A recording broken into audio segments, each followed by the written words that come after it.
There he is. Hi, Good to see you. How's it going? I am good. How are you?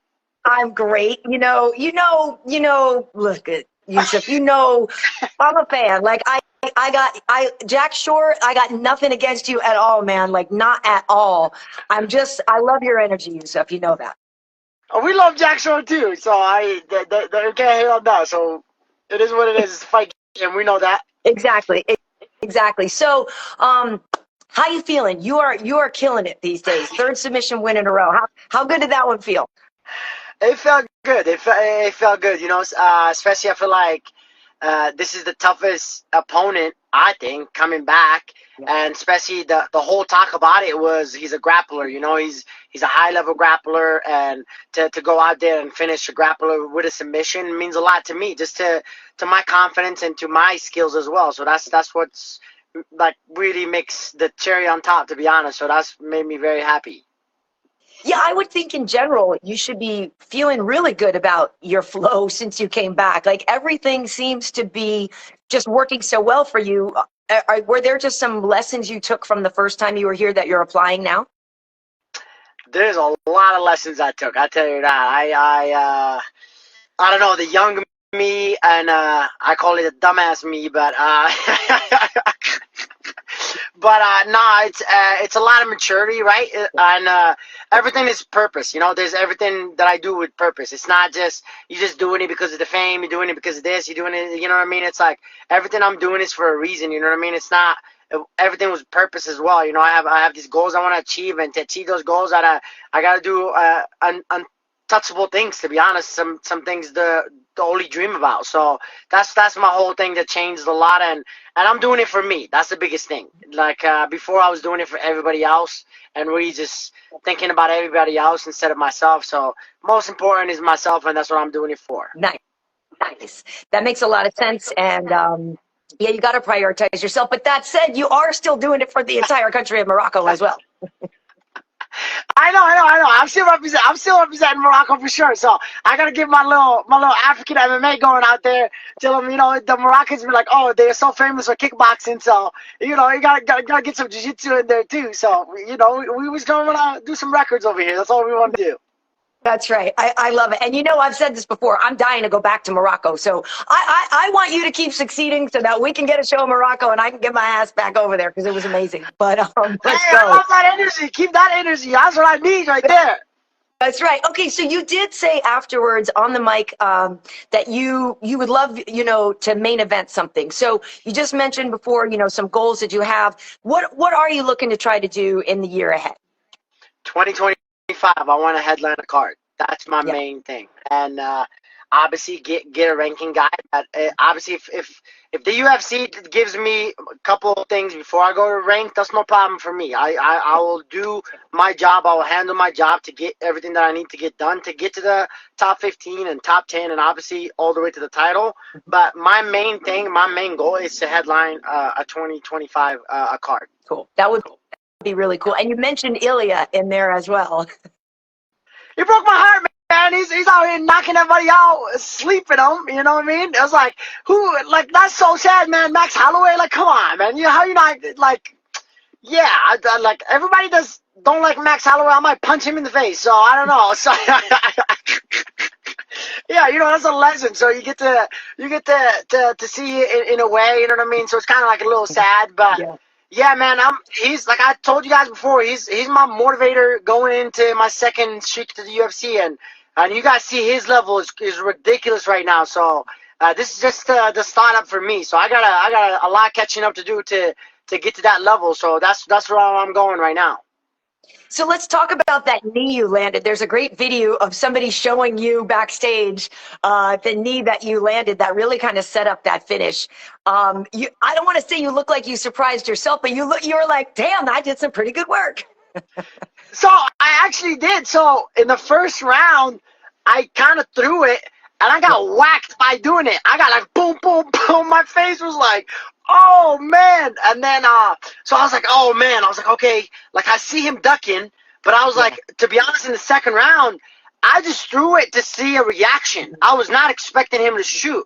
I just shot it to get a reaction, and he dropped into my knee. So that's kind of like made it full force. I didn't even go like all the way, like throwing it full force. I just kind of like literally just threw it out there, and I was like, okay, maybe he's gonna duck, and he actually ducked. And that's when in the back room they were like, hey, I got a surprise for you. I was like, what's the surprise? And he just showed me the picture, and I was like, wow, because I don't care what people say. They try to say stay humble and this and that. Because if it happened to me, I will be all over social media. So I don't want nobody to say nothing about this sport when it comes to things like that.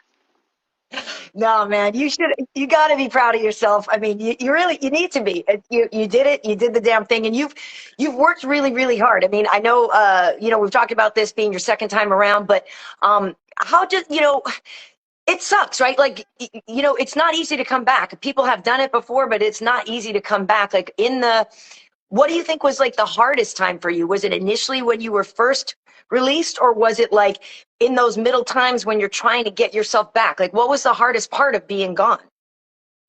To be honest, it's trying to come back, because coming back was super hard, because they signed so many contender guys, and then I won 5 in a row, and then there's still no chances of me getting signed. So it was really that deep, hard moments of, hey, you might never fight in the UFC again. Like my manager hit me up, was like, hey, you want to fight in PFL, Bellator, blah blah. I was like, no, I want UFC. I have to get that taste in my mouth, and that's why I want to finish my career. I want to keep my career. So that was my main focus. You know what I mean? So it's kind of like super challenging in a way to be like, well, you might never even be back in, and then to speak with the matchmaker at one of the events, because I cornered my teammates plenty of times. So I go to the UFC and I see the matchmaker, and I'm like, okay, like, what do you think? He was like, well, you didn't finish in the UFC, in the regional scene. You were finishing about it in the UFC. So, you had that hard moment talk, like that father talk. You were like, yeah, you got to do this, you got to do that. I'm like really like in my feelings, like, I'm light skinned, whatever. But,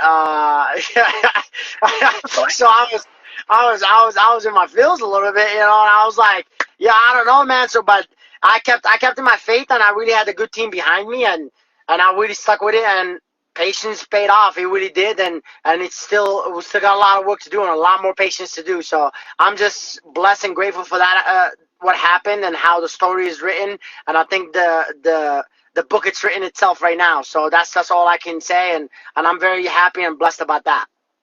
Well, I love it. And, Chiesa, you've had your beef with Chiesa before, but that is something that we were talking about on the post show, and you just admitted it there. Your first go around, you weren't getting the finishes. And now you've got 6 finishes in a row, 3 of them, the last 3 submissions. So does that mean you started just taking more risks, right? Because like you hear sometimes if somebody's like just gunning for a knockout or whatever, and you're sort of single-mindedly focused on a knockout, a lot of times things can go wrong. So, but people know, I got to get finishes. The crowd likes finishes. The matchmakers like finishes. Does that mean you started to fight sort of taking more risks? No, I'm just proving my old self wrong. That's all I'm doing. Literally, I'm going in, and I made it personal about myself. I made it very personal to the old Youssef, to the new Youssef. I'm like, I got a lot of stuff to prove to myself. You know what I mean? I feel like I let myself down, and I let myself get to the position that I was in the first run. You know what I mean? So I'm on the point of like, okay, you see what you did this time. This is not going to happen this time, and I will do anything possible to make that happen. And you're 100% correct. There's the risks. There's all the risks. It's like, we're fighting. This is a fight. Like, to make notice this. I think Gaethje said it one time. He was like, I would not make the money that I'm making if I didn't fight the way I fight. He really wasn't. And it's the truth. It's like, and I said this in plenty of interviews, is like, who cared about Youssef, the first Youssef run? Like, nobody cared. Like, literally, nobody cared. They're like, oh my God, you 3 winning streak, but you 3 decisions. Yeah, we love your personality, but you're not finishing people. You know what I mean? So it's like, it was kind of like a weird thing, but to really change that a little bit and really dial in that, like you said, the taking risks and really just impressing yourself. That's like, if I impress myself, everybody else will be impressed. You know what I mean? I'm like, man, like we killed it. You know what I mean? That's like the things that I look for talking to in the locker room, instead of like, oh, I should have done this. I should have done this. Man, I messed up. Man, nah, I don't want to have that talk. Like, you beat me. You beat me. That's it. You got me. You won. I did everything in my power to win, but you won. So you're better than me that day, but today is my day. That's how I think about it, and that's how I go into fights. Nice. Yeah. I mean, holding yourself accountable is great. And like you said earlier, doing it for yourself now instead of for other people. It seems like, yeah, the focus is really there. So yeah, I mean, if you want a headline, like I know, you said, yeah, do you like to get a guy with a number or something? Have you thought about potential matchups? I'm trying to remember at the end, did you call somebody out at the end or not? Yeah. I called a couple people out. I was like Barboza. Oh, that's right. Yeah. There's Barboza, Caceres, and Josh Emmett. That's the guys I called. Those are all good. I'm ready to take risks. I feel like these guys are like especially with the roster, how packed it is. Mm-hmm. I took 3 fights in 1 year, and I feel like not a lot of people are taking that in the 45 division as well. You know what I mean? So for me, it's just a blessing. Like, I'm very happy and grateful to even have that opportunity to go even show my skills. You know what I mean? Because I feel like before I was like in a rush. I'm like, oh my God, I gotta go fight. But like now, it's like I'm not just looking for a fight. I'm looking to change my life, and I know to do that, it's like certain things, like you have to be smart. Obviously, you can't just be rushing things, but I'm also willing to take risks. There's no problem with me taking risks. Like, I could have just rested and went to Morocco and not even fought this year at all. Like, I had 2 fights, 1 bonus. I just leave, enjoy, happy. But I was like, no, man, I'm trying to change my life. Like, I know to headline a card, you need to go show out. Like, you need to go perform. That's the only reason why they're going to talk about you. Ilya, the only reason why Ilya headline a card against Josh Emmett is knocking everybody out cold for nonstop 5-winning streak or 6 to get Josh Emmett, and he got the title. So that's all I want. Nice. I love it. I want to see if people have some questions for you. Yeah, I mean, I think your plan sounds great. It sounds like you have so much more, like, you're just dialed in. Everything's working for you. And so, yeah, there's lots of people just wait. I think, I feel like everybody just loves your energy, and that's something that you've always had too, right? Like, you've always been this guy, right? I tried to, man. I was like, I just said it, like the hummingbird heart, man. It gets all, like, my heart probably about 100 something right now. I tell you that. It gets all pumped up. Ask me about the new sword.